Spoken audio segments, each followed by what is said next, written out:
Welcome, everybody. We're back yet again. The L&C podcast lives on. The dream that will never die. No matter how tired we are, no matter how browbeaten and just utterly exhausted we may be, we are here to please. I did take 30 milliliters of NyQuil extra strength, severe cold and flu. The honey flavor, because I wanted to try it out. I wanted to see if it worked like a honey pack, maybe, and no results left. I'll keep you monitored, ladies and gentlemen, but please like and subscribe if you could, because we need you to know when I get that erection, and we will notify you as soon as that occurs. I haven't put Lorenzo on this. He is there. He's eating, so he's not talking, but I haven't put him on the screen yet because we do have a guest this episode. We do have a very special guest joining us.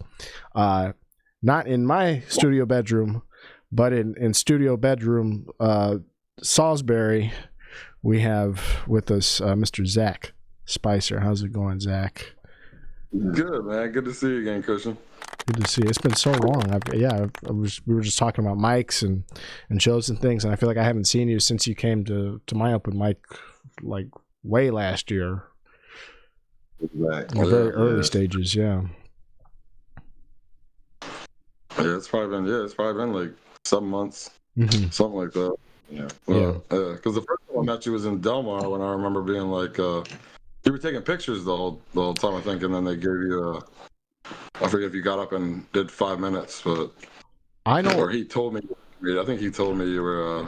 I said my cousin's a comedian. And I was like the photography guy. Yeah. I thought you were just there taking pictures like the whole time. I was like, oh, he's in. It's a lot more normal down this way, because at DC there will just be people posted up in the back taking pictures for stage time and to network and meet people, because it's a good way for me as a socially awkward person. It's a good way for me to get everybody's Instagram handle and message them with a link to their photos and meet them, and then ask them to do our podcast and stuff like that, or book them on one of my shows, so it was just a life hack for me of just, let me break the ice. But a lot of people do that, and a lot of people get paid to do it too. I was not one of those people. I just happened to have a camera, like a family heirloom situation that I wanted to use, and it helped me meet people. But that camera got stolen in DC, and I still haven't replaced it. But Angel Pen and Paz Soto, they put together an amazing fundraiser that helped me get my car repaired and helped me get back on my feet so I could keep performing that whole time. Because I couldn't get my windows fixed to save my life. It would have made my insurance way higher. Even with the DUI I have, it would have just been like I could not afford insurance that high. So I had to pay out of pocket. But I mean, you know how it is. You were telling me off mic that you've been without a car now for almost a month, and you just got one, right? Yeah, 2 days ago. And same thing, like I say, it's the comedy community or comedy family was a comedian. He and his wife, and then his mother as well, had a decision in it to just donate. Wouldn't take $1. They donated, give me this van. So I'm a soccer mom now. But even before that, I did a show in Del Mar I produced, and I had like Ashley Pontius, Chica Loca, Kaylin Clements, Aaron Cohen, and afterward I was telling people about like what I was going through with being out of an apartment or whatever. Right. Ashley Pontius reached out and she was like, do you want a funder? Like, is there something we can do as a comedy community? And I was like, wow, like, and I told her, I was like, no, like, it's not to that point, but like, it's just awesome to know and hearing your story too, that they really like they came together. I mean, they really did. And I apologize. My voice is going to crack at least 20 more times this episode. It really is. Like, I feel like my throat is just restricted. It's swollen. Like I've had some type of allergic reaction to dick or something, which I don't think I did. Wouldn't that be awful? Yeah, that would be terrible. My aunt got hit with a Lone Star tick. She got bit by that, where you can't eat. You can't. Yeah, legit. Bro. So yeah, she has to eat like turkey and fish salad. Yeah. Could you imagine like a chokehold, bro? Yeah, a Lone Star tick that bites you and you're just allergic to it. Yeah. I wish I could explain it though. I mean, that's got to be good for her to like beg on Facebook with, if she knows where it came from. But if I'm just saying that this is some spirit ravaging my body or some unexplainable phenomenon. I mean, who's going to believe that? You know, at least my car did get broken into, and people did do a GoFundMe for that. But if I just said, "Oh no, the the Night Stalker got my car and 5 others," you know, what's that going to do? And no proof, yeah. Anyways, we kid on the show here. I the Lorenzo and I are struggling. That's going to be clear. And we're only 5 minutes in. That's going to be really crystal clear if you couldn't tell. So just heads up. Zach, thank you for being a team player. We were going to do this a lot earlier, and I think all parties decided that we needed to push it back and back and back. I feel like that was my fault not to see Lorenzo's eyes. I'm just hoping whatever Lorenzo has will make him like crave the taste of dick. You know what I mean? Whereas like you might lose it and be allergic to it. I'm hoping what's that? When they bump their head and they can speak Mandarin all of a sudden or play the piano. You know what I mean? That shit is so stupid. I don't believe a single one of those people. Like you. I would only believe it if it came out later that the federal government had been doing some type of like sleeper cell, like sleeper agent shit with them, that it just opened the pathway that was closed by the trigger words. Yeah. You know what I mean?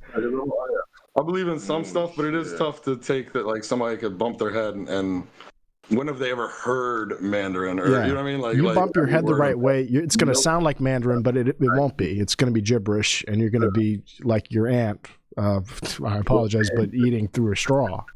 After you bump your head right. What if every time they do the sonogram, it's like trying to open up the baby's other fucking pathways in the brain and shit? You know? What if it is something that they're working on? I mean, I wouldn't be surprised. Well, that was what LSD was supposed to be, right? I think that's what they were experimenting with, was just trying to activate different parts of the brain and see what the reactions to it would be. Yeah, no. Scary stuff. Yeah, I think the only successful one was unfortunately the Germans with methamphetamines. You know what I mean? Really? Like Hitler was giving people methamphetamines. The entire army. Like that seemed to work. This wouldn't be a podcast if we didn't invoke Hitler at least 3 times during the recording. If we didn't bring him up. Like, sending people off the war on LSD. Like, I don't know how. Like, you know what I mean? It's probably got to Hitler. Yeah, especially like Vietnam, they have tracers. So every third bullet that comes out, you have like a green trail to it. You know? Oh, really? Yeah, you might not be tripping in a gun. You know, a gunfight in Vietnam. But shit, yeah. Hell no. Oh man. Go ahead. Just cut me off. My apologies. My apologies. No, I mean, like, seriously, just power through it. I've been meaning to tell people that. I will talk and talk and talk. You know what a tough word to spell on methamphetamines is? What? Methamphetamine. Yeah. It is very, it is. Like, yeah. I don't know. Meth's crazy, bro. And I know motherfuckers that done it and yada yada, whatever. But I don't get that shit, bro. And like, we talked about this shit before, like how they make it, like, you know, Walter White style. It was shit. I mean, usually it's like 3 household ingredients, and it's like, it's kind of fucking crazy, high key. I don't know. I couldn't be. I like to live life by the fact that, like, if the Germans did it, then I probably shouldn't. You know what I mean? That's a good rule of thumb. Yeah. I don't fuck with bratwurst. I don't know, dark beers. Well, I was actually going to stop short of the food. I was going to say everything but the food. Probably a good rule of thumb. Yeah, I do like a Bavarian. What is it? The pretzel with the cheese or the mustard? Oh my gosh! You got it. Then you have to go to.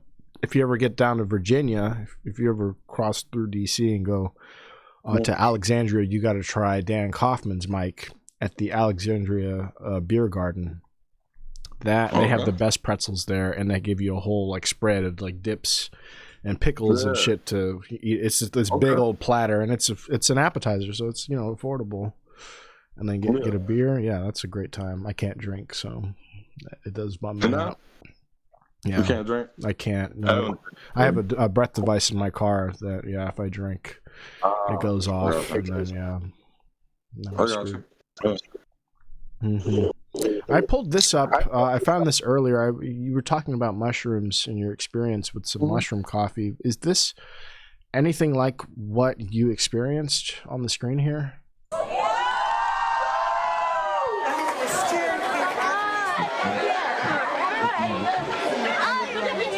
So if you're just listening to it, it sounds like people talking. It sounds like a crowd. You don't know what language it is because it's probably not a language. It's just some, aggregate of like blabbing, in all types of different voices. And the views this is supposed to be like a daytime talk show similar to The View. And that's kind of the tell of that this is AI, is that it's spelled all kinds of wrong. But these people in this bird's eye view camera look like real people. They look like they're chilling, hanging out. That guy's barefoot and has one foot. That's interesting. And then it just turns into a house of mirrors. And they're holding like Swedish meatballs or something like that. I'm not sure what that is that they're holding. Yeah, it's wild. There's Maury. No, I mean, I'm just curious. Is that anything what it's like to trip balls? No, it wasn't that like. I've never done mushrooms. So. I was saying there's a lot of different types too, and like I'm definitely not the one. The most educated on it, but I do know there are there's kinds where, it can be more, you can get more focused, kinds that are going to be more giggly, you know what I mean? Mm-hmm. Where you have like the laughs and what was cool about this is, like I said, it was like 40 comedians. Yeah, you were saying off mic that you were at an event where somebody brought some mushroom coffee. I won't say the comedian, but he knows what the hell he's doing. So he basically, he distilled it through this certain bourbon and then added like limoncello and all these other things, and it was like a comedy / music / arts festival. It was over in like Columbia, Maryland, but it was the show was put on by Sean Savoy and Daphne London. Yeah, but they have nothing to do with the dispersal of drugs or drug paraphernalia. No, certainly not. We have Daphne on a show coming up, and I want to make sure she's clean. I drug test all of my comics. I really do. Yeah. Piss, blood, sweat, tears. I need those. Before I go, for sure. Yeah, Zach said he was bringing his in the car. So. You have it? Make sure it's refrigerated, though. It needs to be cooled. Oh, outside it'll be all right. Yeah, it'll be good. It'll be frozen solid outside. Holy shit! But yeah, it tasted very clean. Like it, because with mushrooms sometimes they're so earthy. You said you've never done them? No, never. So sometimes they're so I mean, they're literal poison. You know what I mean? But that's good. But they're psychedelic.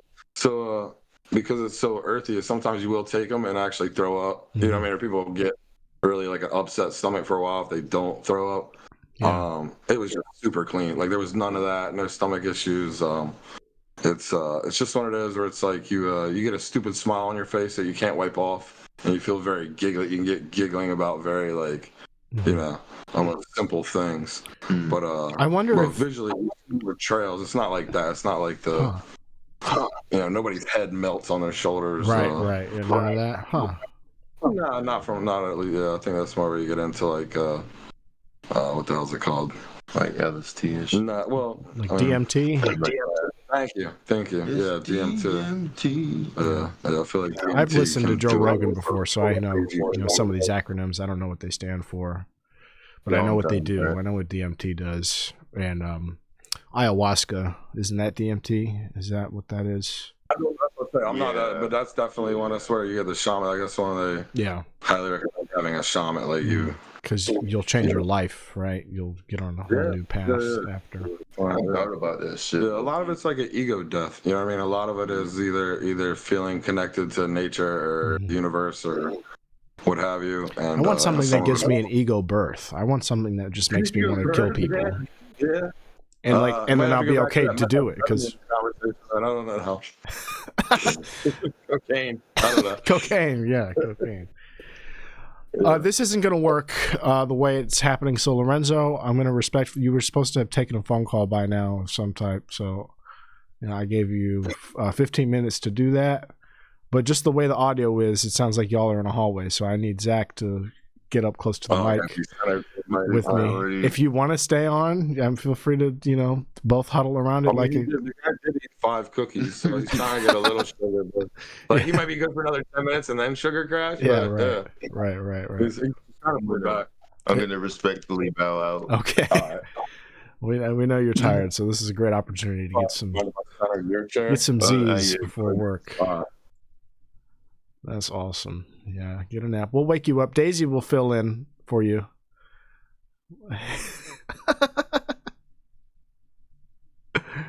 She's fine. She's doing well. I love Daisy. This isn't all. I'm not gonna mess up the screen by pulling this at all. No, you're fine.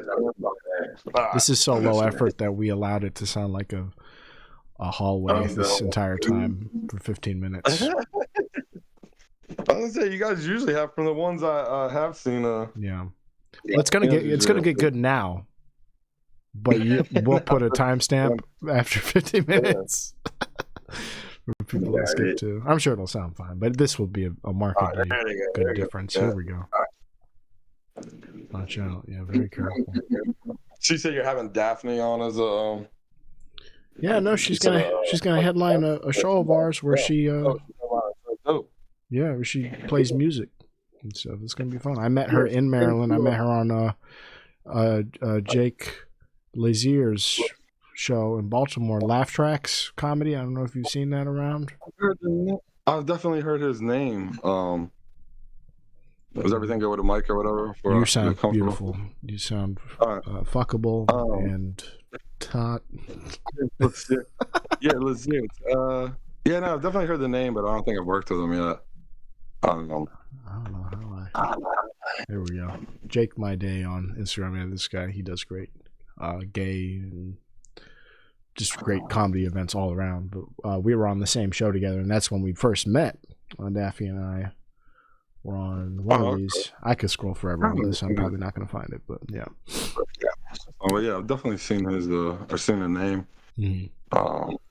But yeah, Daphne came with I want to say Joe Spain. Joe Spain produced the show in Del Mar, and that was the first time I saw her live. It was really good. She's really funny, really nice person too. Like I said, she put on that oh my gosh, that event. And, yeah, definitely. Do you have the mouse on you or access to the mouse? On the computer? The mouse on there. Yeah. I can just right click on me and then turn me down some. I don't know what volume I'm at. There should just be a volume bar if you right click on my screen. Or stop the echo. Like I said, don't worry. There's going to be a timestamp and somewhere around 20 minutes, or we'll get the show started. Where do you want it? Like 81%? Just so you can hear me. Yeah. As long as it's down, probably 60. Can you hear me okay at 60? Let's try it. Go ahead, test. Testing.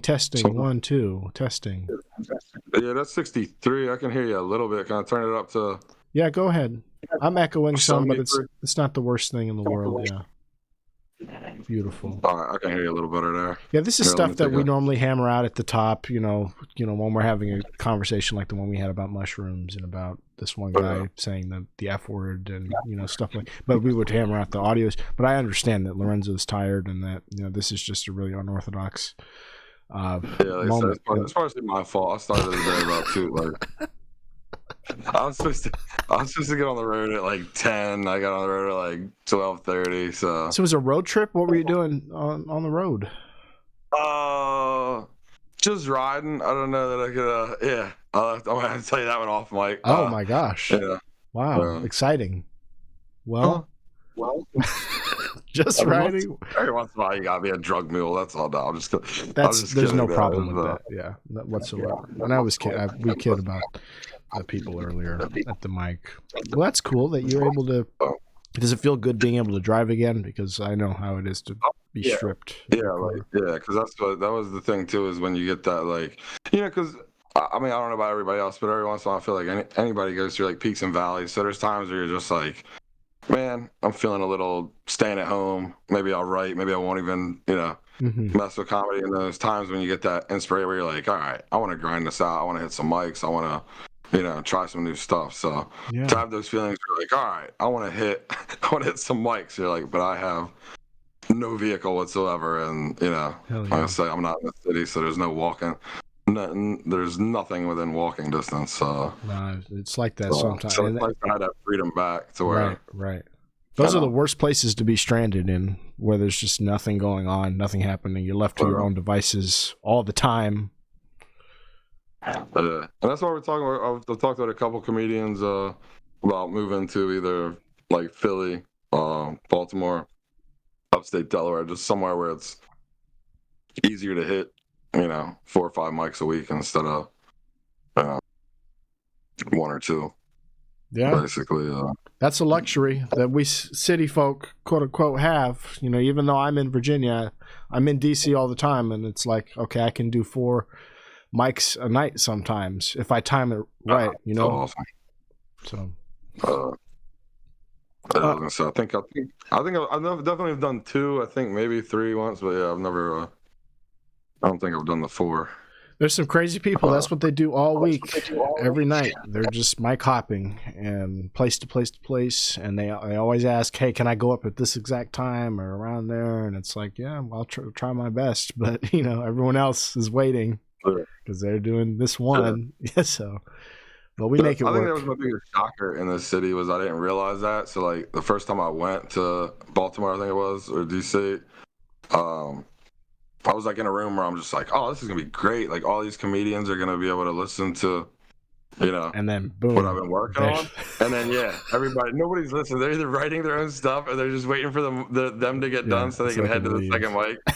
So yeah, by the time I went up, it was like the person that came with me filming me, the bartender, the host, and then like 2 people that also don't give a shit. They're like watching the basketball game at the bar or something, Yeah.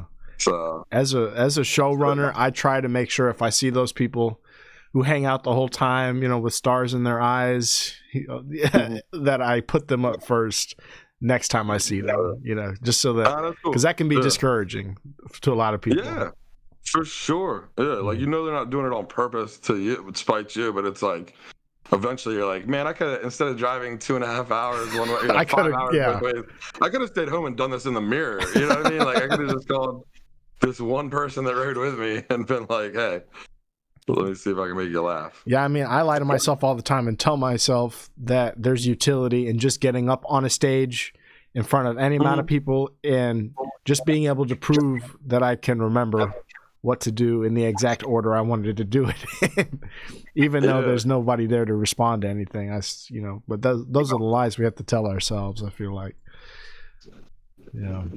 But also, I feel like you can get something like I think it was there's a Steve Martin thing, tutorial or something that about stand up, and he had a section in there where he was saying he's like do the show at the auto body garage when there's 6 people, like do the show at the whatever bar where there's 4 people listening to you and 20 people not giving a shit, Like do the show that's outside in the obscure whatever. He was like, because all that's gonna like not only gonna build you as an artist, but it's also gonna be like you appreciate it that much more when you're like, oh wait, there's 50 people here to watch comedy.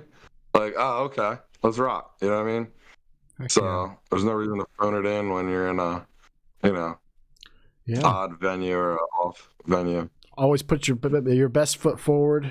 Always try your best no matter who's watching, and that's how you're training up the whole time. You're getting better and better at your craft, whether you know it or not. And no matter how frustrating it is, the more you get on stage and perform anywhere, the more the better you're getting at it. I wonder how. Let's watch a clip. I kind of just want to divert for a second and get some clips going. We watch videos on here sometimes and laugh at people, but I wonder how long this lady has been cooking for. That I saw on Instagram when I was in the bathroom earlier. I wonder how long she's been doing what she does. Just simmering and cooking so good. I got pig feet and pigtails in it, honey.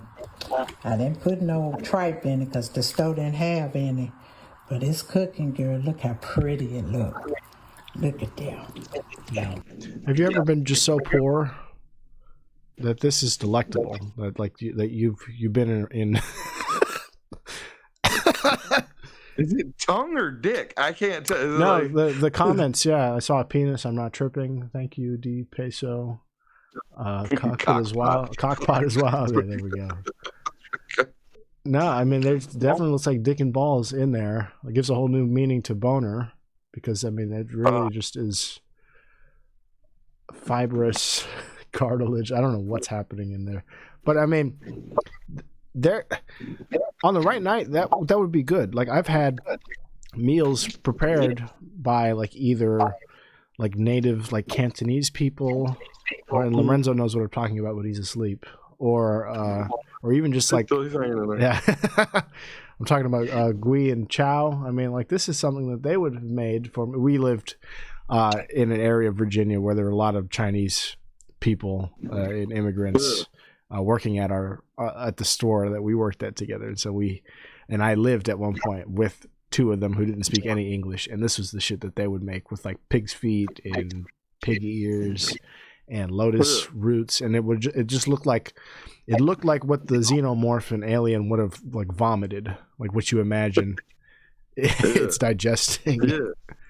Yeah. I understand all about, like, I've had an oxtail, I've had a lot of, I've had a lot of different oxtail shit, looks just like this, except it's darker and grosser even, I feel like, to look at. But and I noticed people that too will keep that broth going, where like different restaurants or whatever will have something that's been around, Yeah. But she's I'm doing all it. about that. She's very proud of herself with this here. I think what scares me is her being like, "Yeah, this is tongue," and I'm like, and it's a penis. It is 100% a penis, and that's like a man's penis too. It's either a dildo that she's done for views, and it's like clickbait, or it's what if it's just that? Later that night, she goes to look under her pillow, and she's like, "Where did I put that thing? Oh Lord, it's in the bone broth. It's in the boner broth." I think it would behoove us to look up in Atlanta or wherever this is happening to see if there was some type of marital dispute where a man lost his, and like, what's the lady who bit off her husband's dick? The notorious. Oh wait, no. I was about to say Jean-Benet Ramsey. Yeah. Like, that's not it. Lorena Bobbitt. Well, he would cook that. Yeah.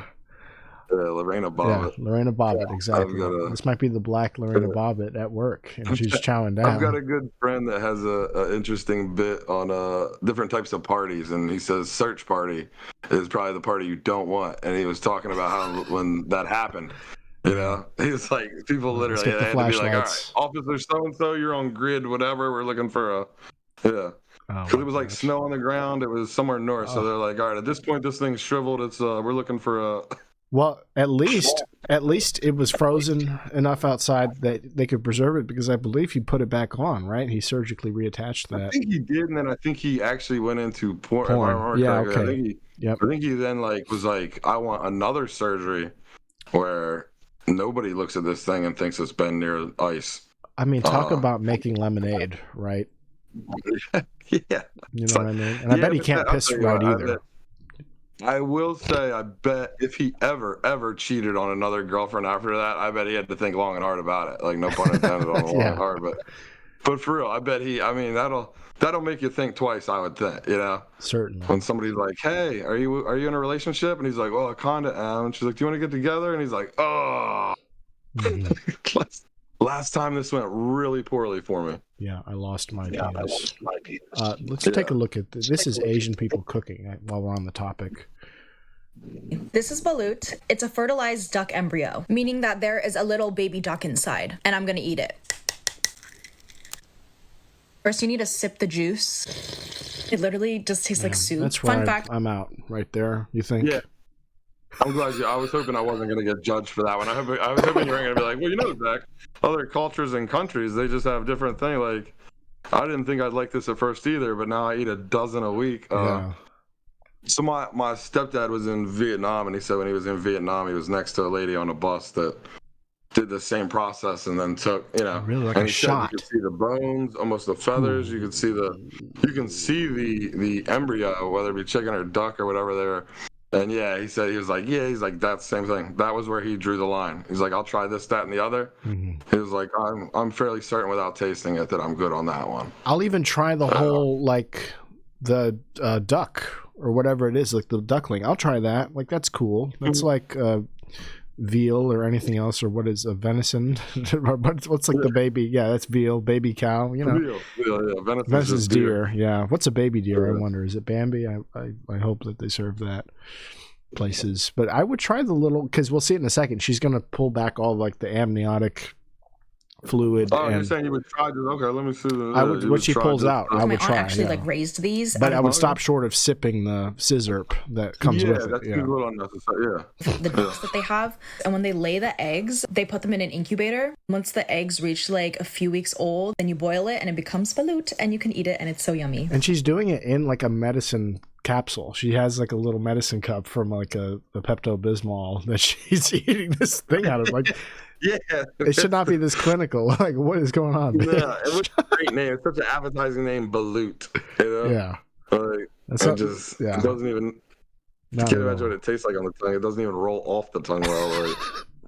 Let me see if I can scoop her out. Here, little girl. There it is. She's resting. Oh my goodness. So this is the baby duck. Do you see the eye right there? A lot of you guys might think this is really weird and gross, but I grew up eating this, and so for me, it's totally normal. And in my opinion, ready to go. That looks good. Some egg yolk and salt like that. Really? You're with that? Yeah. I'm with it. Yeah. You know, I'm here. It's got to have a little crunch to it, right? Like there's the starting of bones or whatever. But it's a baby. It's a little baby, you know. So like, I don't know if you've had like chicken wings, where they're cooked so well the bones flake off and they're like brittle. You know, like the chicken bones are brittle and like you can almost eat them, and you're getting that bone marrow and that whatever health that does for you too. I feel like that's what the chick part would be, and it would be soft enough that you could just bite clean through it, and you know. Yeah, I hate that you're selling me on it, but yeah, I'm kind of with you now. Like I really like, yeah. These aren't all completely gross. When you first said chicken wings, I'm like, that is nothing like chicken wings. But I get it now. You know what you're saying?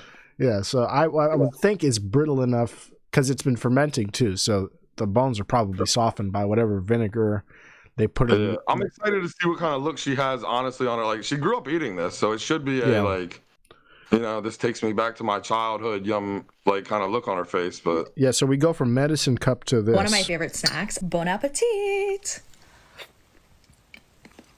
So good. But honestly, the best part isn't even the duck. It's the yolk. It's so rich and creamy. Vital Farms cannot compare. You can put some mint on top. The way she presents it in the end, too, is... good. A lot of you guys don't know that I'm a very, very adventurous eater. Like, I will eat anything, any animal. I love to try anything. I've had rat, frog, tarantula, ants, baby duck. Something about rat, because we've been to Baltimore. We were talking about all that. Yeah. That doesn't look good. Rat, I'm not doing. I would try tarantula. Yeah, there's a lot of... I'm a pretty adventurous. Like, I like all types of sushi, and, you know, I'll try a bunch of different stuff from different... rat. I'm not eating rat. No. Yeah, no, I'm just gonna keep it playing muted just so we can see what the plate looks like in the end. But I mean, rat. I stopped short of. I think I've tried frog legs because that's another big Chinese thing. Is frog legs. You can get that at the right restaurant. Yeah, secret menu. legs, so. And those are okay. The cat's interested, because that's an animal. Yeah. Anyway, I think. Yeah, I'll just. It's fascinating, at least. Yeah, because to me, honestly, the yellow part, like when she pulled out that, and I was like, oh, okay, that's like, you know, it's like yo play, but you know, a dead animal. When it comes to fermented stuff too, yo play comes out with balut flavored yogurt. You know what I mean? It's just like, with the culture, like the bright yellow part, I can maybe do that. And it would be sour too. Would try it. Yeah, as long as I didn't, it'd be sour and like almost pickled too. The yolk, it would have like a salty, sour taste because it's just been sitting in whatever fluid or vinegar they have the eggs sitting in. Yeah, I think she puts one little like sprinkle of mint on it, like that just makes it all bad. Like she's like, here, this will take that vinegar and baby duck bone flavor right out of it. Right. Have you ever seen someone eat surströmming? I wonder if I'm saying that right. Is this the one that's like the most potent, like the Swedish or something? Swedish fermented fish? Yes. Of some sort. I haven't seen one recently of somebody eating it. I remember watching a video where it was either sent to people in America or like. I mean, there were a lot of people who just wouldn't do it. Once they opened the can and smelled it, like the challenge stopped, so to speak. You know what I mean? Right. They didn't even eat it. They didn't dive in. They didn't have the guts. Yeah, like it's. Are you said you're an adventurous eater, but do you have a strong constitution? Are you okay seeing people like possibly because people retch at this stuff and they get?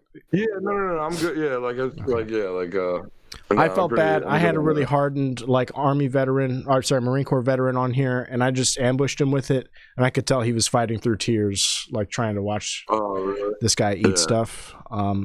But this is my new favorite guy on Instagram, and I'll just go ahead and plug his his page here. It's Dean Dodd. I think he's a boxer. He does a lot of eating challenges, right? He'll get people in his comments telling him, like, I bet you won't eat durian. They say, have you ever done the hot chip? Right. Exactly. Gotcha. Yeah. Do you watch a lot of food challenges and shit like that? No, because they upset me that I missed my calling there. You didn't miss the boat. I mean, it's not too late. Get in on the ground floor of this Red Note or whatever the new app is, and you could be the next big foodie. But like pre-internet, my freshman year at college, which I'll date myself, was 2000. Mm-hmm. I was on I was on a co-ed hall, but it was like whatever you call it, where it's like the AP kid. There were a lot of smarter people than me on this hallway, I guess is the way to say it. Right. I was the dumb one. But these two guys were just obsessed with science, and they walked by and they said something about how a human couldn't consume a gallon of milk in under an hour or something. And I told them I'd do it in under 10 minutes, I think. Jeez. And so we threw together a bet, and I got freezing cold milk, and I forget what it was, $75, $85 or something. We bet on it. Wow.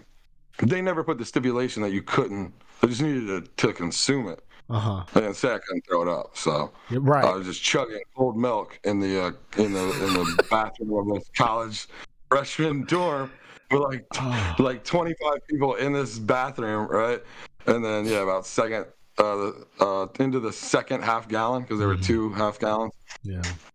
Yeah, about the first sip of the second one, I was like, as they call it in the hot dog eating contest, I had a reversal, and then I'd take another sip of cold milk. Yeah, that's not a Pokemon move. This is really just shitty stuff happening. 9.5 minutes. Yeah, I got it down in 9.5 minutes. I won $75, and then I realized that I think you can die from calcium overdose, because like I was in bed with hot and cold shakes. Seriously, I was milky white. My kidneys and liver were like, I could feel that they were like, hey, this isn't normal. But $75 freshman in college. It's I do remember like a horror story of a lady doing this and dying. Like same thing, challenge, or she was trying to do like the Guinness Book World Record for chugging milk, and she died. Yeah, calcium overdose or something. Really? Yeah. So you're lucky. You're a lucky guy. You must have Yeah, that would have sucked. Strong constitution. Yeah. Well, they're like, your son died. For what? Oh, $75. But just a dumb little bet. He just wanted to drink a gallon of milk in under 10 minutes. Unfortunately, he died. But yeah, I have a bet actually. Those little science nerds wrong though, didn't I? Right. There's my boyfriend actually. He sent me a reel earlier of a bet that I'll pull up. Just remind me. But let's watch this guy again. This is Dean Dodd on Instagram. I found it finally. It's pretty far down. He does this a few times. He does it outside, and he does it at home, and he does it at McDonald's here. And he opens one at McDonald's. Yeah, he opens one at McDonald's. Let's watch that one first, because this one is just absolutely satisfying. I would think it just kills the room. Yeah, no, I mean, that kills the room, kills the vibe. It kills everything around. Well, I guess that was a still photo. I apologize. Well, I'll find it after. But here's him eating it in his house. This one is really just exceptional to watch. Well, that's it. Bet you won't try to Strowman again. Do you know who I am, kid? He's from England or whatever. He's in the UK, right? I haven't figured out if this is his wife yet, because I haven't been watching long enough. But I think it's his live-in partner or sister or somebody who lives with him. And she doesn't really make many appearances, but for this one, I think you do really feel for her. Okay. She's handing it over as he has her opening it this time. I'm panicking. Yeah. Oh, sorry, Kelly. No, it fucking dripped over my chair. it's bad. Viewer discretion here. I'll have to blur this. We can't show this on YouTube, unfortunately. It really is a sight. He's powering through it. Yeah, just the smell alone, and that's what you hear from a lot of people who try this. The smell itself is ghastly. It's really overpowering. You know, I imagine that's what that egg is like, but that's a one cold Asian bitch who's on that like a like not at all. Yeah, like these, like this is like if it's this bad, like this bad, I don't think I'd try it. But I just meant more. I'm the type like with sushi is like I want to try if they have raw scallop, if they have the sea urchin, if they have something quasi exotic, like you like I'll that. definitely try it once. You're a seafood guy, is that what it is? Yeah. Marylander, seafood, makes sense. Hell yeah. So pretty much all seafood. So sushi wasn't. It took me a while though to get over the whole, like raw, like cured fish. Fish. No, this is much different. This is like produced in small batches and canned for years and years to the point where the can is full to bursting at the seams. So when people go to open this, it's squirting everywhere. It's a disaster. It got over the chair. Yeah. Great to do in your home. Yeah, on your dining ware. So what's wrong with me? This is from I want to say Sweden or Norway or something, correct? Yep. That's right. So there's people in either Sweden or Norway that like this is like some sort of a delicacy to them, or. Yeah, so I mean, I researched that. It seems to be, seems to be that is very much not the case. It seems like it's just it's a little small group of people who preserve this historical, tradition of making fish like this, right?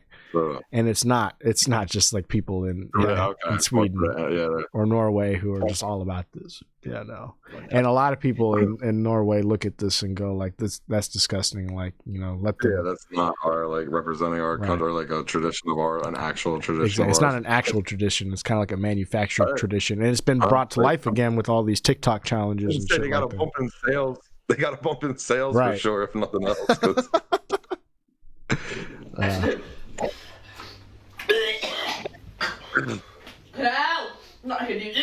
Yeah, she's having a tough time. Wow, he already opened it and it hit him that quick. Yeah, he can't even eat it. I think this is where he eats it. Well, that's it. Now you want to try to strawman again? Do you know who I am, kid? Let's get it on, that's the first one. He releases them in parts because he's a smart guy. He doesn't just do it in one. Yeah. He does one where they introduce the food. He does one where they open it, and then he does one where they eat the shit. Again. Do you know who I am, kid? There he goes. This is eating.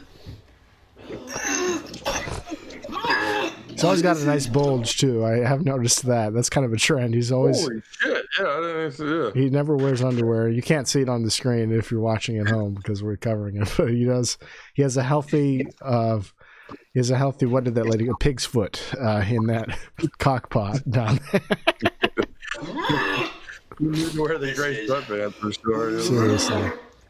Yeah. This is a strawberry. I wish he would just eat it already. That's a lot of the comments. It's like, just eat it. I mean, once it touches his mouth, it's got to be even worse. Like, once he gets it in his mouth, oh, yes. Like you said, like it's like a reversal. It's like at a certain point, you're just eating your own shit and vomit at this point. Like, yeah, it's gross. I warned you. I gave you a heads up. Yeah. Holy shit.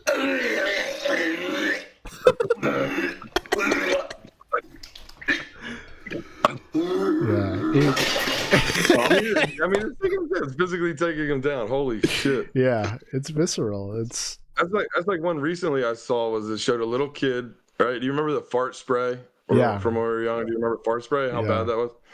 This kid took fart spray and then dumped the liquid out of the part, and then put it in this balloon and kind of like swashed it out, and then he came into the room to do like the helium thing. Hey, mom, try this balloon, and hands her this balloon. So she goes to suck in what she thinks is helium to do this funny voice. Oh yeah, she starts like immediately. But I was Sucks like, it I can't even That's imagine that worse. hitting your lungs. That's worse than just like popping it Yeah. or something. Fuck me, dude. Yeah, like I've been in small rooms where that smell just absorbs, just covers the room. I cannot imagine inhaling that and not throwing up for the next like. That's a dead kid. Once it's in your lungs and in your like essence, like. Fuck. Oh. That kid signed and sealed his death warrant. If I did some shit to my mom like that, she'd kill me. She'd kill my brother, even though he's not around. She'd kill everyone in sight if she survived after that. Because you're really breathing that in too. Like fuck no. Yeah. Now you got to imagine too. Every time you speak for like a week or like burp or anything, you're gonna smell that shit. Hell no. Hell no. We don't have to watch much more. He knocks. We miss the part. He knocks over his chair and gets all over the place. She's screaming at him like, "Oh my god, it's all over the floor." Yeah, it's a disaster. All over the carpet here. Yeah, he's a great dude. He does a lot of this in his house for his lady to clean up, which is also outstanding. That reversal phenomenon you were talking about, he does a lot of. He does a lot of like beer and like Guinness challenges, where he'll go to drink Guinness with some type of like gimmicky thing in it. You know what I mean? Like drink Guinness with mustard or drink Guinness with tuna in it. And there's a lot of reversal action with those for sure. And that is just vile. Mm-hmm. Yeah, but I love to see it. I can't get enough of it. I hope people go and follow him and just inspire him to keep. I'll even give him a follow right now. Inspire him to keep creating, right? In the spirit of creation. I hope that he keeps it up. If they'll watch, you know what I mean? We got hours of pimple popping footage that people will just, you know. If you make it, they will watch, right? Watch for hours. Yeah. I'm gonna try to find the thing, the challenge. Yeah, I think it's. Oh man. But it's also spray related. Let me find. I'm just gonna have to go into our DMs here because it really did shock me that someone is this stupid. Yeah, here we go. This guy right here. So another, just like you were describing with the milk, this is like a college challenge, right? Your friends, clearly. All right, guys, this is me getting bear sprayed. Oh, yeah, just a straight line in the face. Yeah. That's dark orange too. That's beyond Trump spray tan into like yeah. Oh man. Yeah. Have you ever been maced? Never. Or anything? Thank goodness. I would die. I can't stand anything in my eyes, and I rub them too all the time. Yeah. I can't imagine what he bear. Straight on too. Spray, straight on, up close, like concentrated, not just mist. Like they spray painted his eye line in the sky. Yeah. That's. Have you been maced? Have you experienced that? Twice. Wow. And the first time it was police involved. And they got me twice. They got me across my eyes. I opened my eyes again for a second. They came right back across. Oh my god! Why? It's like... and this was on 4th of July. It was a fight. It's actually quite a noble story, but I won't go into the long version. Is a girl was getting beat up by her boyfriend outside of a 7-Eleven. Yeah. Right. And he was being aggressive with her, and I tried to intervene. And his friend came out of the store, and I realized how drunk both these guys were when the guy yelled at me. He said, I've been in prison 10 months waiting to get out and do this shit. And I was like, huh. I'm like, that's a weird thing to say, and I kind of believe him. Yeah. But yeah, so we were fighting, and when the cops rolled up on us, it was 2-on-1. These guys are both drunk. They maced me, stuck me in back of a what cop the hell? They were playing heavy metal. What is wrong with police that you're alone, clearly, up against two other guys, and you get maced? I told both of them. I said, why didn't you stop it before that? I said, why didn't you stop it when the guy was? He took a tube of Pringles and he's like throwing it at his girl, like doing throwing Pringles at his girl and then spitting Pringles at her. Oh my god! And then he grabbed her and kind of did a trip move to put her on the ground, and. Yeah, I went over to intervene, but I'm like, where were you guys on all that? You know? And the two drunk guys, they go, yeah, he's drunk too. And I told the cop, I go, give me a breathalyzer. I'll beat any. And he goes, well, lucky for you, because of the mace, you can't take a breathalyzer. I was like, did you just say lucky for me? Wow, like, they're just accusing you on site of being. Yeah. Oh, I told them all. It got thrown out before I even got to I didn't even get a lawyer. I just got a public defender. You got thrown out, but did you get anything out of that? Did you get any type of settlement? I didn't realize at the time that public defenders kind of work with whatever. Yeah. So I told the public defender, I said, I want to be found innocent and I want to sue the city. Mm-hmm. And they had and they just were like, out. yeah, of course. Thrown out. Mm-hmm. You can't sue the. I mean, I would have had to be found not guilty and then sue the city, I guess, or something like that. Yeah. But I didn't know at the time. Yeah, no public defender is going to be like, yep, suing the city. Suing the city. Yeah, you do have to go. You have to go in for round 2 after that. Right. Exactly. Yeah. You have to have the charges dropped, and then you need to lawyer up with not LegalZoom. I do not recommend LegalZoom. They're awful. But anything else but that. Yeah. Find a friend, because any self-respecting entrepreneurial lawyer friend of yours who hears a story like that they're gonna work pro bono for you, because I mean they're gonna get whatever's coming down from that. I mean, because you could have played it up too, like, I still can't see out of my right eye. I did nothing wrong. I was the hero. The wild thing is with the spray, they when they got me back to the police station, they handcuffed me to the outside rail. And I mean, when I say blind, I mean, like, I can't even open it. It hurts I can't even open them. It hurts so bad. Yeah. So they start to pour, I don't remember if they used a milk or it was just a water type thing, but when they started to pour it over my eyes, right, they tell you to tilt your head back. Well, they don't tell you anything else. So, of course, some goes down my throat and mouth. It. So I spit, you know what I mean? And I'm blind. So I hear this one cop say, if you spit on me again, I'm going to, kick you in the back of the head with my boot or whatever what it was. And me being a smart ass, like 17, 18-year-old kid, you know what I mean? I was like, make sure you put your name down on the police. I was like, make sure that goes on the report. Of course it didn't, but I spit it again. So I told him again, I go, bro, I can't see you. So like, you're just an idiot. If you're standing in front of me, that's on you, you know? Yeah. Like, you're pouring, like, literally I'm taking capsaicin and cayenne pepper or whatever the hell it is down my throat, you know what I mean? So they keep pouring this shit over your eyes until you can, barely start to open them, but it's still, it's still just a brain. It's the way I described it to females was I said, if you want to stop a motherfucker from attacking you or raping you or something, use this shit. I said, because when it hit my eyes, I was like, not that it's ever close to the forefront, but rape was the furthest thing from my mind. Like, right. Yeah, like, at no point was I like, I want to stick my dick in something right now. Exactly. Like you're saying, like, not that I was thinking about it, but like the entire time going through your head is like, I'm dying. I'm telling you what, they don't be able to see shit, and you just want to get it out. You can't do anything. You just stand still. The second time I maced myself, a good friend of mine, she told me she had a lighter. Happening? What's wrong with you? Dude, so she had this mace. I didn't know it was mace. I wake up at 7 a.m, right? And I'm in her vehicle. All I got to do, I'm like, I got to pee and I want to smoke a cigarette. So I grabbed my Newport. I looked in the middle console. I saw this pink thing that looked like, how people have the lighters they pull out, or, and it's in the little case. Yeah. I was like, oh, this thing is something to hit the case clip.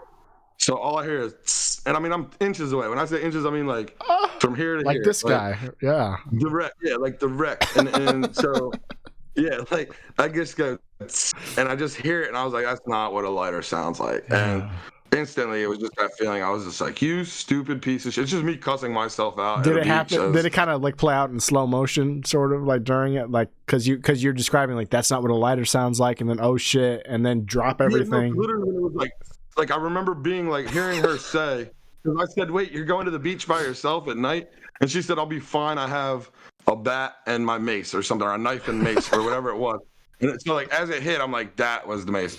And then it didn't even take 2 seconds, but like there was that 1 second of being like, no, I didn't. And it just starts burning. Like, you idiot. Like, you giant idiot. You just did hilarious. that. And then she just, now I can't smoke my cigarette and I gotta pee. So I had to walk. I had to one-eye walk over to where the bathhouses are, right? And they're locked, right? So instantly I'm just like, oh my God. Like, I'm just going to have to wildly pee and just hope that there's not a teenager, a 12-year-old, or a kid. Like, why are you peeing right next to the playground? Because I can't see the playground, lady. Like, I don't know. Like, Yeah. So I by the amazing of all things, a cop. I hear a voice say, "Are you all right?" I was like, "No." I'm like, I don't even know where to start.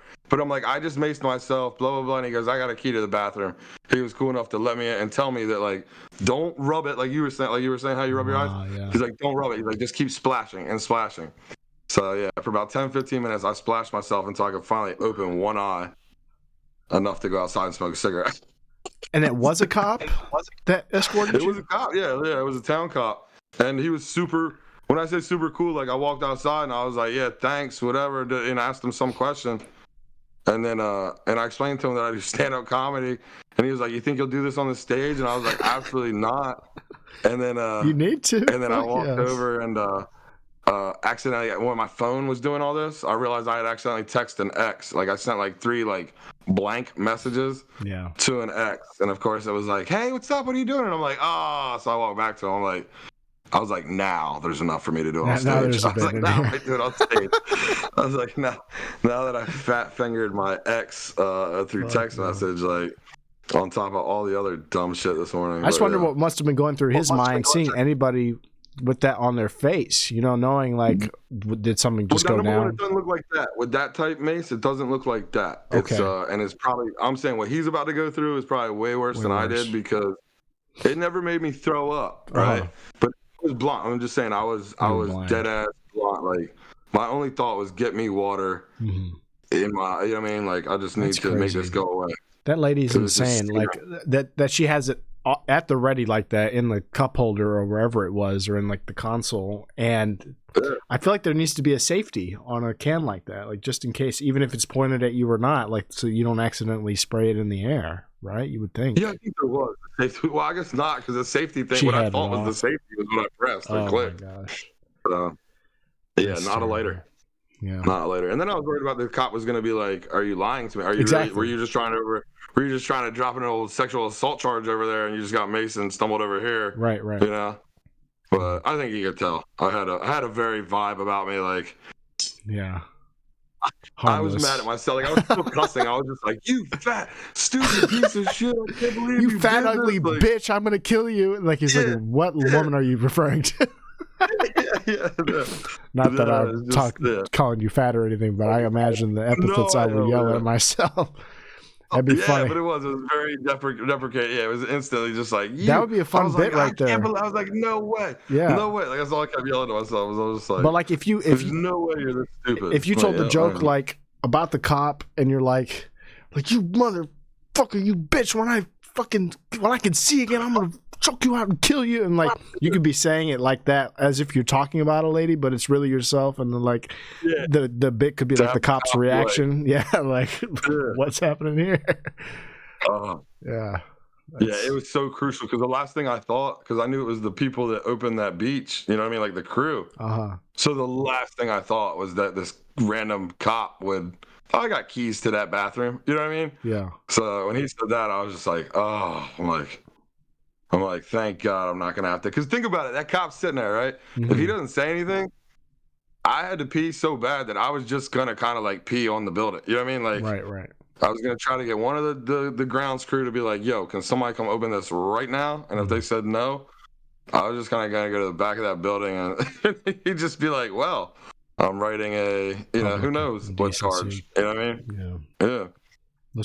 This kid's going through it though on the screen here. He's cut from him getting it in the face to this. Bell, get the fucking bell! Go get the fucking bell! They got him leaning forward too. I'm sure that's doing nothing for him. It's in his mouth now too. See, look, now it's going down his throat. Yeah, he's coughing and shit. Yes. All right, guys. Yeah. Well, I was hoping I was going to show more than that, because that's because the crazy thing they say about with the milk, right? Everybody thinks that you eat something hot, blah blah blah. It's supposed to melt, that milk binds with the capsaicin or whatever it's supposed to do. Sure. But they've shown studies where it just moves it around. It's enough that it doesn't like just go over it. It just moves it around. And the other reason I know this is I did a hot wing challenge with 6 hot wings. Really? We have to sign a waiver from those like pepper stores that you're not going to do dumb shit like this with it. Put it in your eyes. what the guy did. So he basted them just in this. It's called Da Bomb, DABOMB, Da I know Bomb. that one. Yeah. That's on hot ones a lot. Yeah, we used to use 1 drop or 2 drops of it in I'm talking 5-gallon bucket of like butter and hot sauce, and then mix it around for our hot sauce. Mm-hmm. He basted these wings in it. The challenge was to eat 6 of them in under 10 minutes, and then for 5 minutes I also had to hold them down. Like I had to stand there and not have a reversal. And he and a buddy of mine bet like $1,000 on it. I was offered like half. So just from him, if that guy went, and the first bite when he set him down, we're in an office, and he owns a very successful restaurant. I'm not gonna say his name, but the first bite, it was like being smacked in the face with a 2x4. Mm-hmm. My ears buzzed, like it went like seriously, high pitch, like a flashbang. Yeah, I looked at my buddy. Like I remember looking at my buddy, and I was just like, well, "You just lost $1,000." You know what I mean? I was like, "There's no way I can take another bite of this." And the other guy started getting so like, so I told you nobody could do it. I told you, he starts getting so cocky about it that I was like, you know what? I was like, from the one bite and swallowing that one piece and that hot sauce, I was like, I'm probably gonna pay for it. I might as well. And so I start powering through. Holy and shit. Yeah, I was probably like completely deaf by the 3rd or 4th wing. Yeah, like, you must have some type of iron constitution or just sheer willpower. Now I'm dealing with acid reflux. I'm dealing with you got Tums on hand, like that mace. You have Tums and Pepto. Yeah, this is before all that. Like before I had to take Prilosec every day. So I powered through these wings, and we had to wait to 5 minutes. And my buddy's like, "Yo," he goes, "You know when I knew you had it?" And I was like, "When?" He goes, "When you looked at him." He's like, "And you picked up that like 4th or 5th wing." He goes, "And you were you took it and you dipped it in the more hot sauce." He was like, "You dipped it in the hot sauce and then ate it." He's like, "I knew you had it." And I was like, "That's not what happened at all." I was like, my hands were shaking so profusely, but I was just trying to get it to my mouth, and I accidentally dipped it in more hot sauce. I was like, that was just me. That was just my body trying to be like, "Stop doing this to us." You know what I mean? Like I was violently shaking. And then so instantly, my point about the whole milk thing is that instantly we got in the car, and I was supposed to work that night, and I told him, I was like, "I have to call out of work right now. I can feel it." Like I was like, things are going very bad, very quick. Mm-hmm. We were like 5 minutes from the hospital, 3 minutes from my parents' house. I told him, I said, "Take me to my parents' house." I said, "And if it doesn't get better, we're going to the hospital," because what happened was my shoulder, like my shoulders were so high up on me, like of trying that I couldn't take a breath. There was no like relaxing your shoulders and taking a breath. Like everything felt very short. So I walked in the house, and God bless her, I was like, "Hey mom, I'm like, can you look up something online?" I was like, "I'm about to take the world's coldest shower." I was like, "If it doesn't relax me, I need you to look up something online of how to get rid of capsaicin." Start working, home remedies, please. It's sugar water. Huh. So you dilute the sugar in the water. That sugar will bind to that capsaicin and drive it, whether you swallow it, spit it out, whatever. That will actually bind to is diluted sugar water. So as soon as I drank about half of this big cup of sugar water while I'm standing in this shower that's not doing anything, right? It allowed my shoulders to relax, everything else, and then I chugged the rest of the drink. And everybody asked me, they were like, "Oh my God, like, yeah, I bet when the next time you had to use the bathroom, it was horrible." And I was like, "Not the way you would think." I was like, "Not sitting down." What happened is because it's in water and sugar, that capsaicin, and it binds to it in liquid form. So I was standing at urinals for like a week straight, and people thought I had the worst. I'd be standing at urinal and just be like, "Ah!" I'm just like, "Oh," like, yeah, it burned coming out. Yep, the pee hole, nowhere else. But yeah, I stood next to many people at a urinal that had to be like, "This grotesque.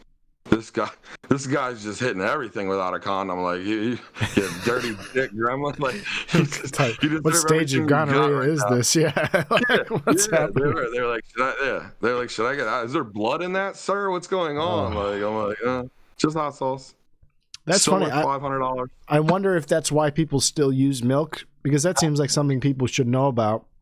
Sugar water instead, but because of the side effects, I wonder that's why people are just like, "I'll opt for milk instead." Maybe, but I think what it is just, I think it's a like wives' tale type. You think hot sauce, you think base. Milk will do it. You know what I mean? Or people, I've heard people say bread. The bread are like they're almost trying to wash the hot sauce out of their mouth. And I wonder too. But what milk does is milk for a second, cold milk will for 1 second make it feel like the burning's gone. It's only but as soon as you swallow that milk, spit that milk out, that capsaicin stays right there and keeps burning. God, dude. And that's probably why I would guess like carrots and celery are staples too, though, because there's such a high water density. You know, there you go. Yeah. You know, probably low sugar content, but still. But that's why it kills me to watch. It kills me to watch those like the hot chip challenge or those type things where like, especially like when you cough or something, you get it like that feeling of it being in your lungs or in your respiratory system. Like, I'm telling you, that burn is so like. I've told him flat out. He said the guy that had me do that challenge.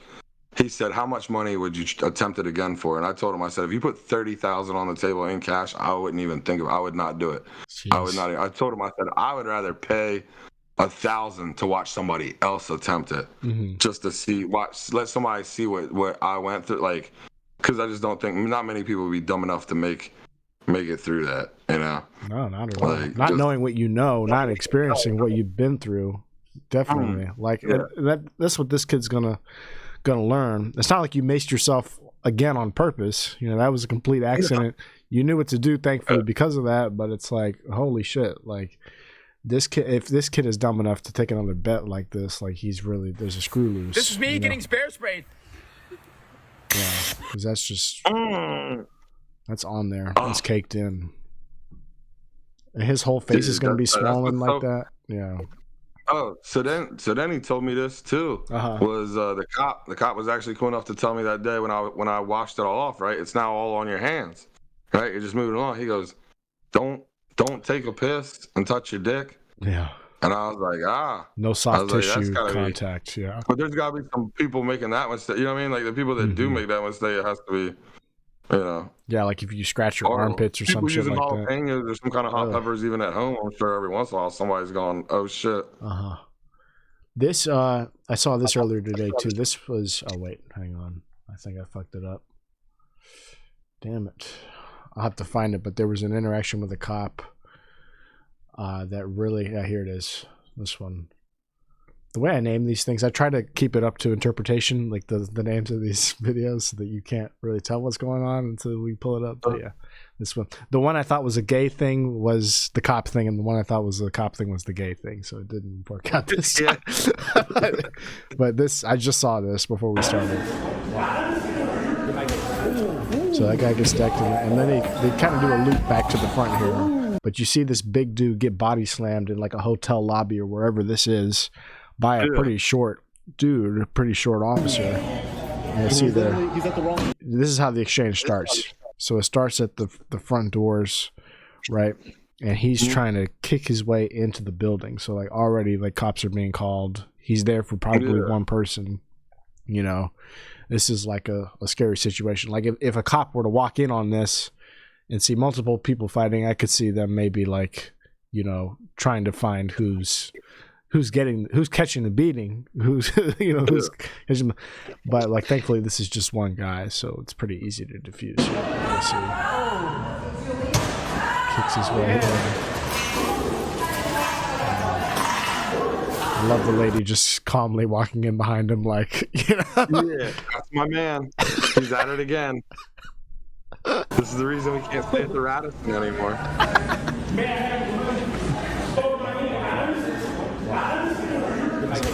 Yeah. Yeah. He punches him so hard in the jaw, this guy starts stumbling. He's dazed and confused. He's, where am I? I'd like to see it. I'd like to see it with that sound effect from Mario, Super Mario, where he goes the boing. Like, because that was we had to jump a little to get him in the jaw. Like, he definitely came off his feet. He definitely had to get on his tippy toes to land that one. He might not have had to Hadouken him necessarily, but he gave a little. Yeah, there's a little bit, but it worked because it's the guy. And we can't scrolls because this is reels, and they get rid of the scroll bar. But I would do a frame by frame, play-by-play situation, and you see this guy get the wind knocked out of him, and he stumbles, and then that's when he gets bear hugged from the back and just flipped onto his stomach. I mean, he's out. He's knocked in the head. Oh, he's knocked out. I mean, he either slammed him out or knocked him out. He's not knocked out. They are talking because he's doing the whole George Floyd thing with like the. Oh, I can't breathe or what? He comes in with his knee on the guy's neck, and you can hear the guy like, okay, I'm not moving. But he's definitely seeing stars. Like I imagine like what you went through, just like his ears are ringing right now. He's like, he doesn't know where he is, but he's listening to these commands. All right. Yeah. All right. I didn't think they were supposed to use that move anymore. No, yeah. I don't know when this happened, but I mean, good on him doing what he needed to do to get this guy, because it worked. Yeah, I was gonna say, first when you said a cop video, I was like, oh, I like these, where somebody's being like, actually, I can film here because I know the law better than you, and I'm like, all right, like you're kind of a dick for going out there and provoking the cop, but yeah, the cop should know the law as well. Yeah, you know. No, this was just like, a full on altercation happening that I thought it tied into what you were talking about with that crazy story, that fight, man. Yeah, I mean that's a tall guy for a serious. Short. Can we see the punch just one more time if you don't mind? No, watch. Let's see it right here. Watch him stumble. He took 2 steps back to like do the high jump to be. He's like, I'm gonna get his jaw. Yeah. He's like, that cop's like, I'm so tired of punching people in the nipples these days. He's like, I'm gonna get this guy's jaw. He's mad at his wife. He took that out on whoever's taller than him, who makes fun of him for it constantly. I've been training. I have a bag right here at this exact height where his jaw is. I'm ready. His wife's like, why do you keep using that punching bag where you have to leap up a little bit? He's like, look, I can't just fight people that are 6'2" and under. Okay. You don't know how bad Brandon picks on me. I'm getting ready. Yeah, there's people that are 6'3" that are sovereign citizens as well. So yeah, I gotta put them in their place. Oh man, let's see. We can do one more clip, I think, and then we'll kind of wind down here. This is the one I almost picked up, so this would kind of go back to the conversation we were having about gay people. I kind of gave the game away, but when I pulled this clip, I was initially thinking, we would let the audience just close their eyes for a moment and listen to this and kind of determine who the audio is coming from. But I mean, you'll do well just to see it. This isn't funny anymore. No. I can't move. I can't move. No, I can't move. Owen. I can't move. I'm gonna scream. No, I'm gonna scream. No, don't scream. No, I'm gonna scream. So like you could see what the exercise would be in practice if we had done that.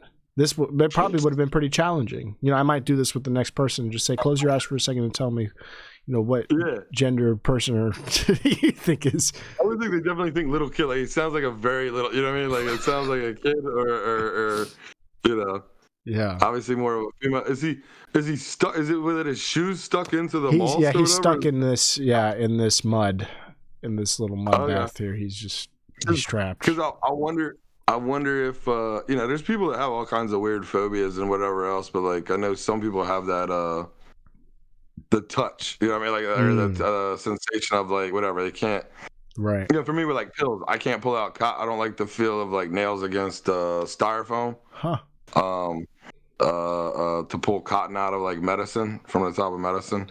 Yeah, I think that this guy's issue is he's a gay pussy and he can't stand to have sunken down as far as he did and have his clothes ruined. If I had to surmise, but I mean, he sounds to me like this is like straight out of like Mean Girls, like this Valley Girl. I can't move, bitch.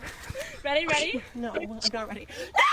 Sorry. And he's screaming like a woman too in the woods.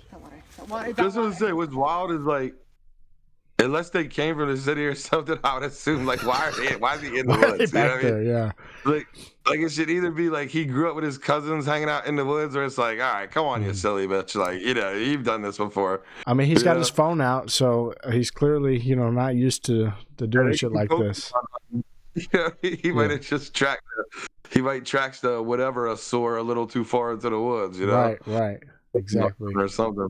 The one Pokestop out there wasn't worth it, or whatever the fuck's going on here. And you were talking about this too, living in an area where there's not shit going on, and not being able to drive and go do mics and stuff is a bummer. But like, this is what you would do when you're in one of those areas. And gay, straight, or otherwise, there's people who are stranded places where it's like, okay, I'm going over to Becky's house and we're just going to go into the woods and I guess go on Instagram outside for once and touch grass. But Yeah. But they're like, dude, come on, you'll love mud and moss. Yeah. And he's like, all right, I'll try it. I can't believe for a gay man he wasn't instantly concerned for his shoes. No, you know what I mean? seriously. He wasn't like, bitch, I paid whatever for the like.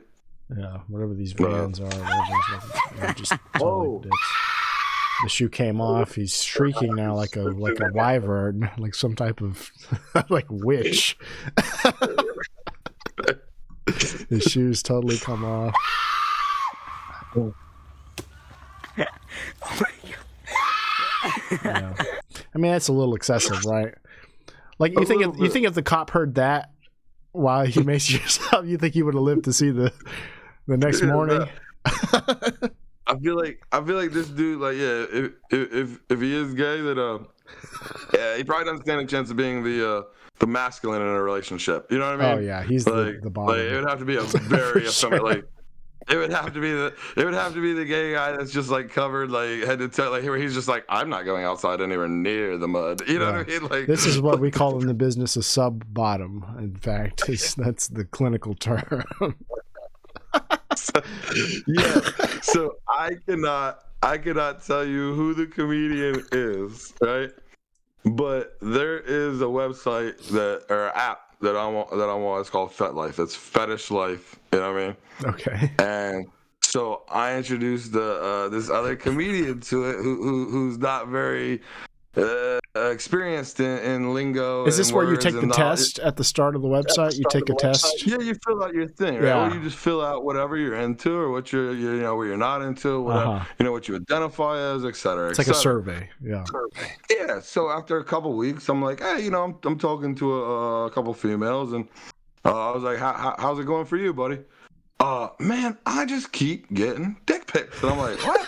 He's like, I just keep getting dick pics. So I'm kind of trying, like, so I'm like, well, let me look. What's your name? Like, I'll go look up your. I was like, let me go look up what profile you created, buddy. And yeah, so where it says what you identify as, he put top, and I go, why did you put top? And he goes, well, I like being on top with a girl. And I'm like, yeah, I go, I'm not. I was like, I'm not the end all be all genius of this. I said, but as far as I know, I was like, top isn't really reserved for heterosexual relationships. I was like, I believe it's more. And so he was like, oh, well, I don't know that shit, right? So I'm like, yeah, you might want to change that. A couple of days go by. I'm like, what's up? Still getting dick pics, man. You were wrong. I'm like, well, what did you change it to? He goes, oh, damn it. He goes, questioning or whatever, or like, you know what I mean? Like exploring. I think he put exploring. But I'm like, yeah, you didn't quite move all the way off that spectrum of receiving dick pics. You're still open to new ideas. Yeah, right? I was like, yeah. I'm like, maybe you should stick to some vanilla life for a little while. That's so wholesome. He was so honest and open with his. So he's like, oh, I like being on top. I'm like, oh, you adorable little dick pic receiver. We're open for business. I put open. Pics. The open sign's on. He's like, I fixed it. He's like, I fixed it. That's I put exploring. They're like, they're gonna keep coming with the dick pics probably there, but yeah. I'm surprised too. I'm sure he got a lot of these too, where it was like, because if you put top, you're gonna get a lot of ass pics, and then I wonder how far he would get in each conversation before he realized that they had a dick or that they were a guy. I don't know, but it was just awesome. And I asked him, I'm like, well, what did you? I'm trying to like figure it out, like it's a murder mystery. And I'm like, well, what did you? He's just like, I like being on top. I'm like, that's not what that means. Like a real detective. I was like, not entirely. That's awesome. Yeah, this guy doesn't have any trouble figuring out what he wants. I imagine he's got it all squared away. He's muddy bottom. He's muddy moss bottom. Yeah, that's his handle on Grindr. Oh Lord. Oh man. I mean, we've come a long way here. Is he snoring? Is Lorenzo snoring over there? Or? No, it's pretty much. But here, I was gonna say, if you don't mind, I just wanted to explain the one. Oh, we're not done. We're not done. I'm done with these clips, man. I think we've reached a stopping point with these, but we can feel free to keep talking. Absolutely. Yeah. Well, what I was saying about with stand up was and I told you, I guess it's one of your extension of your shows was the Pete's Barbecue or whatever experience. Right. Oh yeah. And like I say, in Delmar, it's predominantly older, predominantly not necessarily predominantly white but around here I'm not going to get a good view. So when I feedback from certain communities, you know what I mean? So when I had some black material that I had written and I thought would do well, obviously I record a lot of my sets. I went to Baltimore. I went to a spot in Feedback Mike in Bear, Delaware. I went to these different various like either predominantly black or all black rooms, and I was able to sit down with that material and listen to it and realize like, okay, that's great that they're laughing at these jokes, and like anything, a lot of it is if it comes from a place of truth, you know. And these are experiences I really had. Whether it be with friends, women, whatever. But I was able to take one bit that I specifically had where I kept listening to it in these black rooms, and in the beginning, they were with me, and then this little middle section, they weren't with me, and by the end of it, they were with me again. And I'm listening to it from recordings in the white rooms where they're laughing throughout the whole thing, and I realized just this one little middle section, it wasn't relevant enough. It wasn't enough to strike true.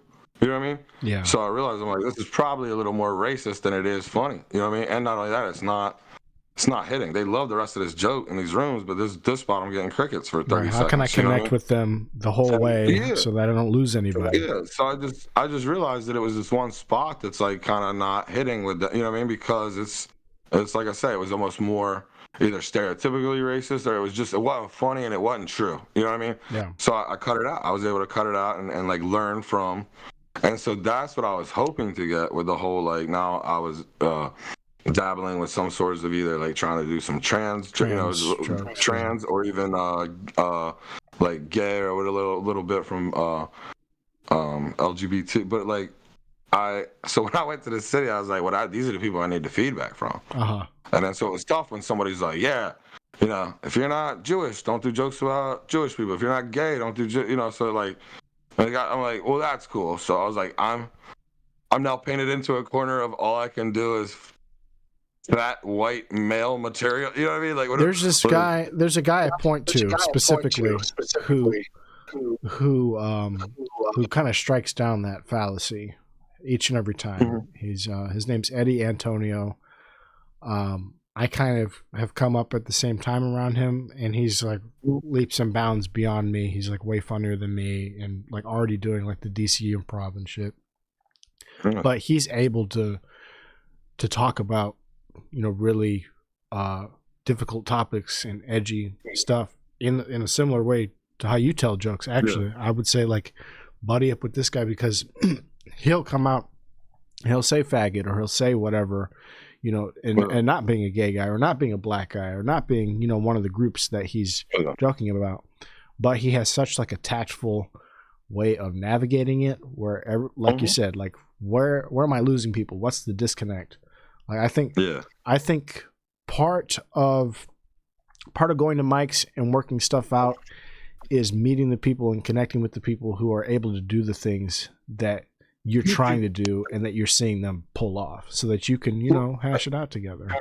And to be honestly, one of the other things that I was kind of hoping from that mic was when everybody reacted the way they did toward the last 2 minutes of the set, you know what I mean?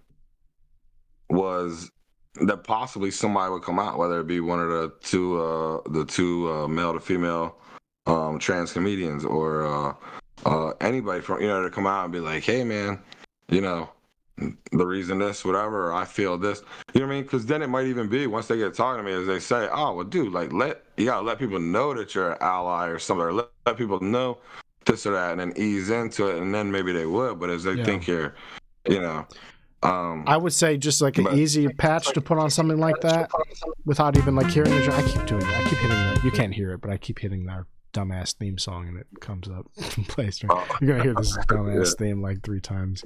But like an easy just fix for something like that is, you want to say as soon as possible that you are an ally, and then don't do the thing where like, I love gay people, I have gay friends and shit, but it's that that it's almost like you've done away with that whole first preface, right? It's like, well, he's going to say some out of pocket shit, and it's like, and he doesn't actually mean what he said before that.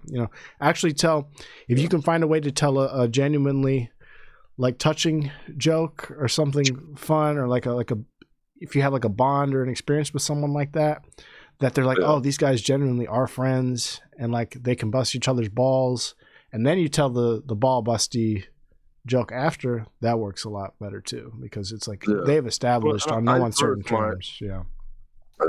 Because I used to work at the casino with somebody that had been transitioning, and she and I became very close friends, and I was like the first, like I've always told her is that that's how I feel about almost anything across the board, is that like if you're white and you grow up with no black friend or no exposure to any, and you have some dumbass uncle or somebody saying don't, black people do this or black people do that, right? Mm-hmm. You don't necessarily know they don't until you have some experience around, you know what I mean? Right. So same thing, whether it be Spanish, like they think this way about Spanish people because they, maybe they're around black people, they're never around Spanish people, or whatever it may be. Same thing with gay people. Some people hear this about gay people and then they don't realize that, like, no, exactly. Like you've probably worked with gay people before. You probably interacted that don't, not everybody's gonna wear the name tag, or not everybody is, People are people are people are people, and it's like exactly. Yeah, once you start to paint. For me, growing up in Rehoboth, growing up a town away from Rehoboth, right, and being so accepting of gay people, was that with trans is one I didn't understand because I didn't have so many interactions or conversations with people. A lot of people I knew were older dudes, very unshaven, in a blue sequin dress. You know what I mean? And not to be funny, but it was very, more cross-dressed. You know what I mean? Like, so it was very. I'm like you knew about drag. And I'm like, huh? You knew about drag and not about trans people. Exactly. That's what I said. So I didn't like. You're saying like blue sequins. I was like, who the fuck is walking around in blue sequins? And I'm like, oh. I just always remember this because I was drunk at a spot and somebody, he was like, let me get a cigarette, and I'm like, bro, you're not even trying. He just took she just took her wig off and her makeup off, and it didn't do the full costume change. I know it's 5 o'clock shadow, but you got it from last week, bro. Come on, like that. But, I did drag for the first time recently, actually. And that's totally separate, dude. Yeah, and growing up, seeing that, and then hearing about trans people, I totally understand how they get intertwined all the time, or like the big thing right now, and it's just like drag queen story hour and shit like that. That's like not actually happening anywhere at any like huge rate. But I can see why people would be like, oh, they're teaching kids to, they're teaching our boys to become girls, and vice versa by doing all this cross-dressing shit at schools.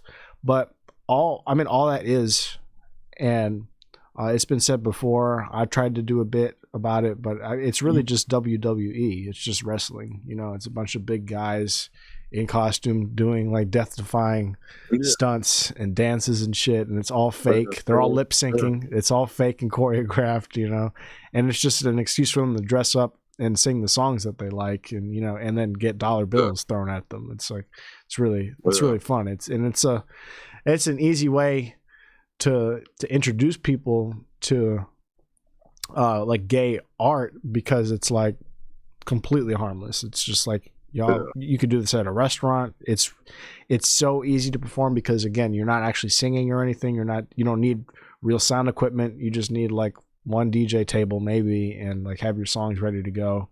You have your own outfit, and then you just go up there and do your thing. Like, I don't know if you've been, like, I went to the Hanover Pride Festival, and I won a contest at the Church of Satire for it that only like 7 people were competing in. So like I came out on top for that, and then I got to play a Pride event in Hanover with Michael Furr. I don't know if you met Michael yet, or if you've seen him around.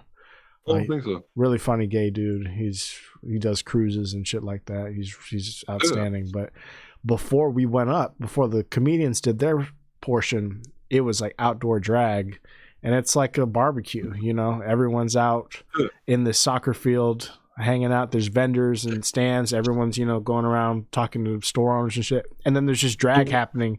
People walking around doing their dances and shit, just out in the open, doing cartwheels and flips and shit. So it's kind of just like a carnival. It's kind of just like a So like in Rehoboth, when there's like 3 or 4 different places I've I've been to plenty of drag-ons where it's like either a friend or an ex, you know, or a girl I was dating at the time that was like, hey, I want to go to the you know. And I'm not necessarily and I'm not explaining drag to you. I understand that you know what drag is, but to the people who listen to shit like this, and the whole time in their head they're thinking like, oh, this is just like evil, demonic shit going on. Why are they dressing like women? Like, what is up with that? Black people especially. If a black person sees another black person in drag or gay or anything, that's grounds to be excommunicated from your whole family. Like any gay shit whatsoever is. But there's a lot of really talented black dancers who respect, you know, what Beyonce or Rihanna were doing in their heyday, you know, with their choreographed routines, and they want to recreate those. And it's stunning. It's a spectacle to see a guy like this big tall dude get dressed up to look like them or look like a caricature of them doing all the moves and shit.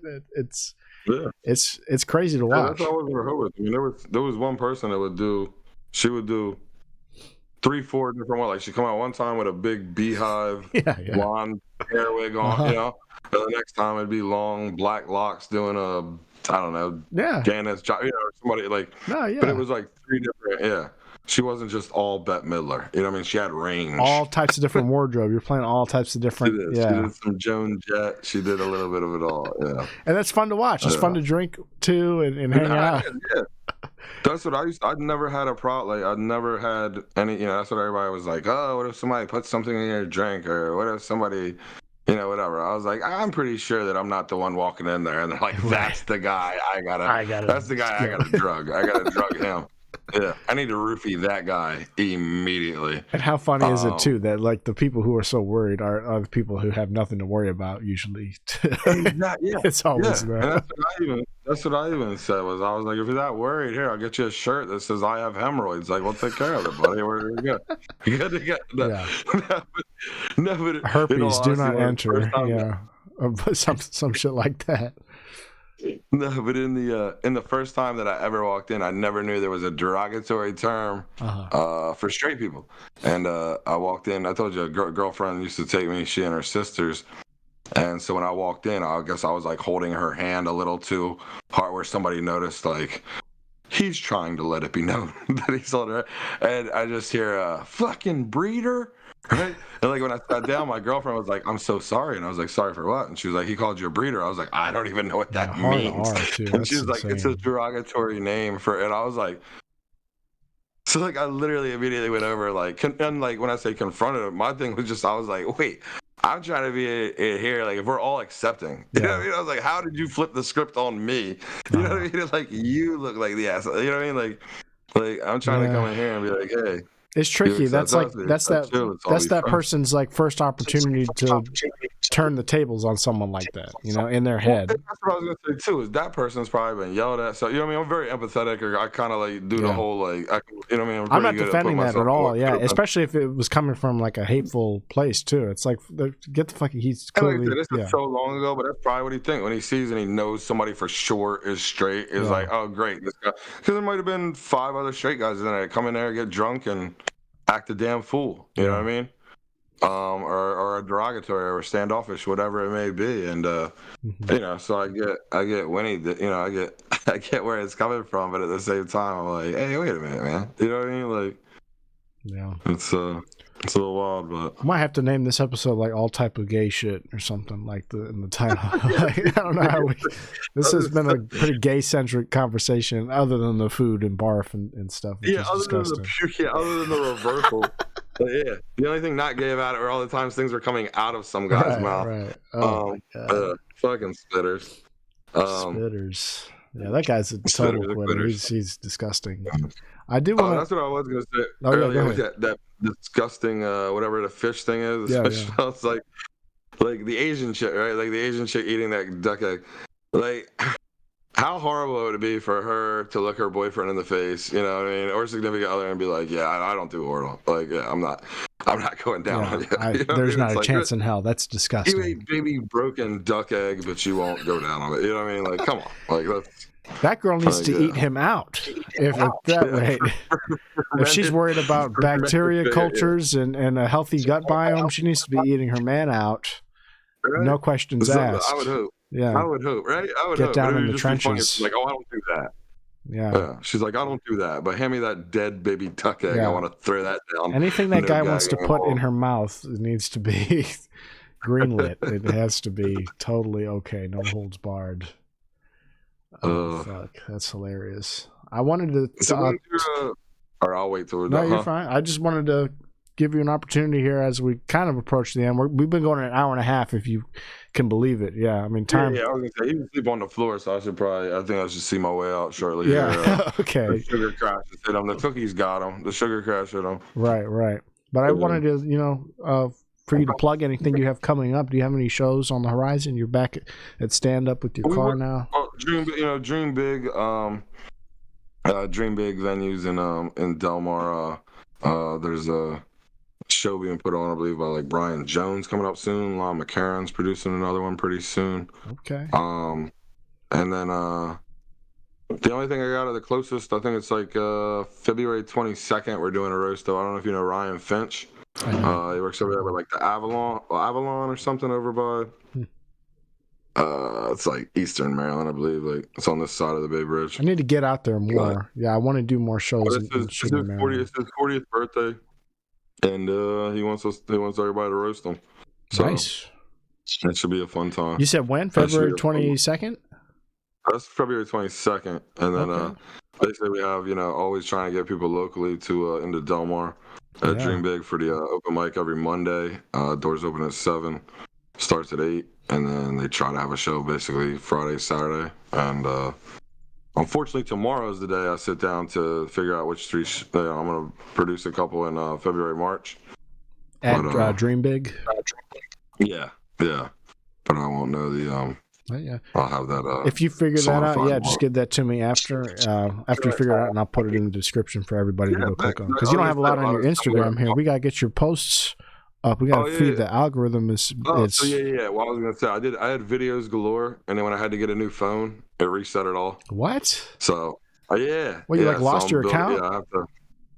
Well, I'm gonna try one Hail Mary. I'm gonna go to whatever it is in Christiana. There's the Apple Store in Christiana. Is the closest place to me to try to get everything restored. If that happens, I'm good to go. If not, then I'll start rebuilding on there with videos. But like I said, I lost all my videos. They're on my phone as well. Of all my sets. But that's worse than the wildfires in Los Angeles. Yes. That hit me harder, is what I'm saying. Like, okay, but this place burns down, so what? But my clips, my videos, then you're talking about hemorrhoids. All the hemorrhoids I've built on the toilets at jobs and restaurants making clips. Like, you got to be fucking kidding me. Yeah. But I'll build that one back up. But it's gonna be a lot of that. I want to try to get some of the you mentioned earlier. What you said his name's what? Lucas. Yeah. So I was gonna say we're at each other's throats now. We're creating competition for each other because that show is February 22nd as well with Daphne London. Yeah. So she's gonna come over to Fat Pete's, which you were talking about. You've been to our mics there before, but she'll be at Fat Pete's with us. It's called. Let me see if I can find it. We're not quite done with the promotional material yet, but I'll go ahead and pull up the rough draft here, just so y'all can see. It's like a Valentine's Day themed comedy and music event where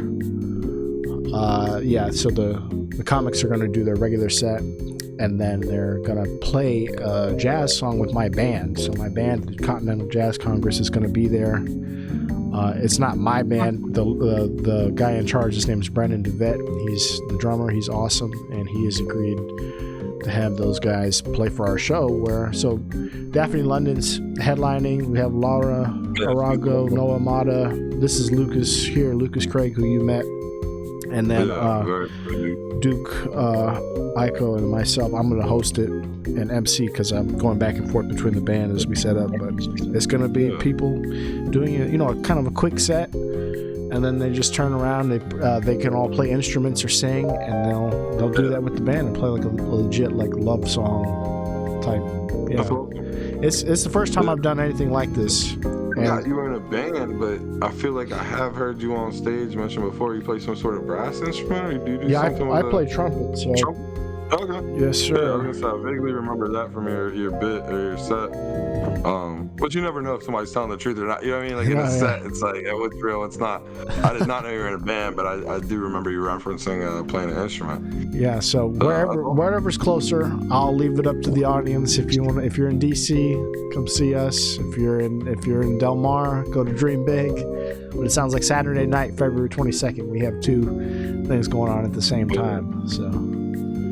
Pretty fun. But hey, that's a lot. I'm sure there's enough pride to fill out both spots. But yeah, definitely. Like I say, the 22nd is the one that Avalon. That's a Avalon. Excuse me.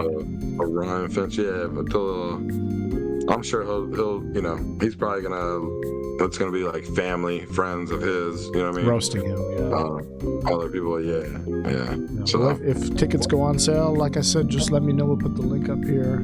I will. And then just if you're watching, listening tomorrow night, as of this recording, we're recording on Friday evening here, but come see me at Fat Pete's with doing another show. This one is the political show post inauguration we're doing at Fat Pete's. So come see that. Elizabeth Booker Houston is headlining. We have Winston Hodges. Have you met Winston before? He's awesome. I don't think so. You got a this picture guy right here. Yeah, this guy. He's been to Dream Big before? I missed him. I didn't see him myself. Yeah, so that's the lineup. Alex Dominski, Kim Villamera, myself, M. Fisk, Balia Yansene, Quinn Klein. It's a packed lineup. Don't miss it. It's going to be a fun time. We waited until all the MAGA people went home so that they don't take up arms at the roast we're about to levy against.